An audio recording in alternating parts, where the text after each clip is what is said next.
Did Christian Horner pull off another magical trick? After weeks of lobbying, the FIA and teams finally agreed to increase the budget cap to cover for inflation costs. The UK and many Western countries experienced the highest inflation in over 40 years. The top teams claim that they have to miss races during the end of the season due to outrageous costs and the lowered budget cap of this year.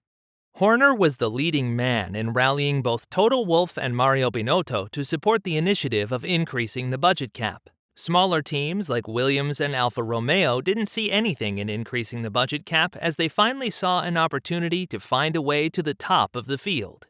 In this video, I will be talking about the consequences for Formula One and the smaller teams to increase the budget cap. Before we get into that, like and subscribe to the Racing Guru. I will be giving away the new Formula One 2022 racing game in July to someone who has liked and subscribed to the channel, so don't wait to do so. Let's get into it. Up until 2020, teams were free to spend as much as they want on developing their F1 cars. This led to a situation where major differences in budget arose. To give an example, Williams could drive and develop their F1 cars for 4 years, whereas Mercedes could only drive and develop their cars for 1 year. To put this into numbers, Williams spent $120 million in 2020, whereas Mercedes spent $480 million.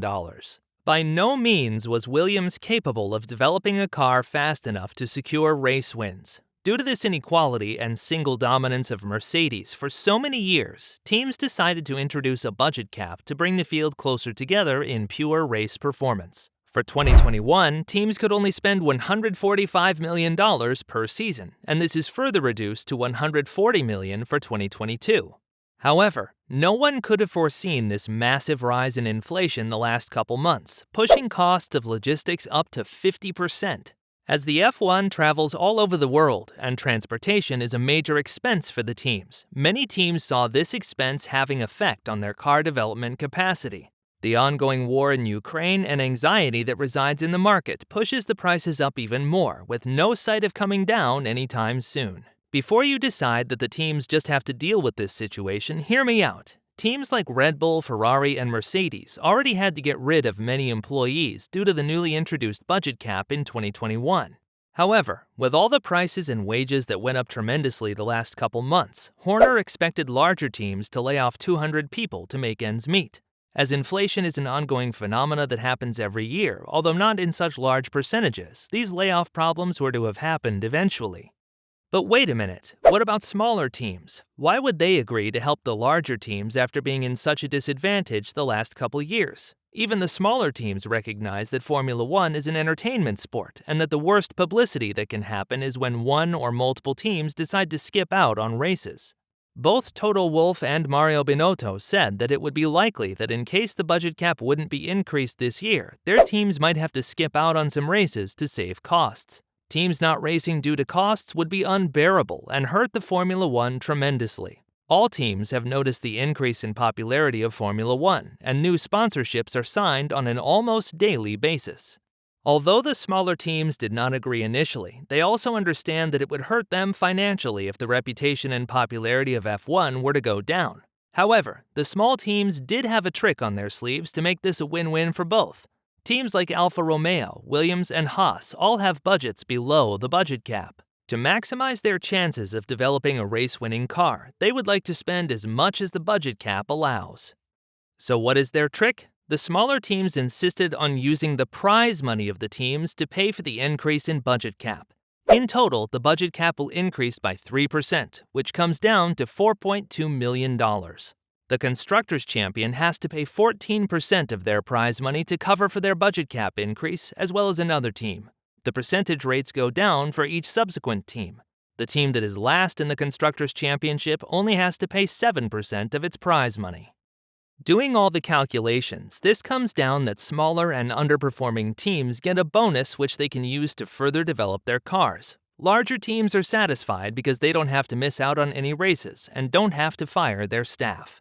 Now that the teams have tackled the issue of inflation, another issue arises. Is this the start of a new budget war, or is this a one-time thing? If the budget cap doesn't increase by the inflation rate every year, teams will be able to develop their cars less and less due to rising costs. Formula One has and still is about innovation and technology. What do you think would happen with the sport if the budget caps are in the way of progressing and developing new groundbreaking technologies? Many fans hope for exciting and close races where drivers have to fight their way till the end of the race. With this mindset, the budget was implemented in the first place.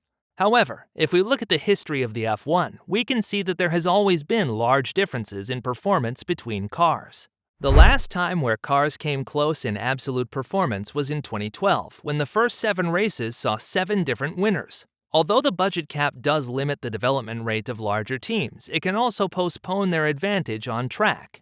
Currently, Red Bull and Ferrari are absolutely dominating the F1 in pure race performance. They have such a big lead over the rest of the field that it becomes increasingly difficult for other teams to catch up. Whereas the budget cap was intended to bring the field closer together, it now seems that the budget cap is limiting other teams of playing catch-up. Upgrades are postponed and fewer upgrades are introduced due to the limitations of the budget cap. The only hope there is for other teams is that somehow they manage to bring updates which are more effective than the other teams. Looking at the development rate of such teams, this may be questioned, as teams like Haas and Williams have not been known for their in-season development.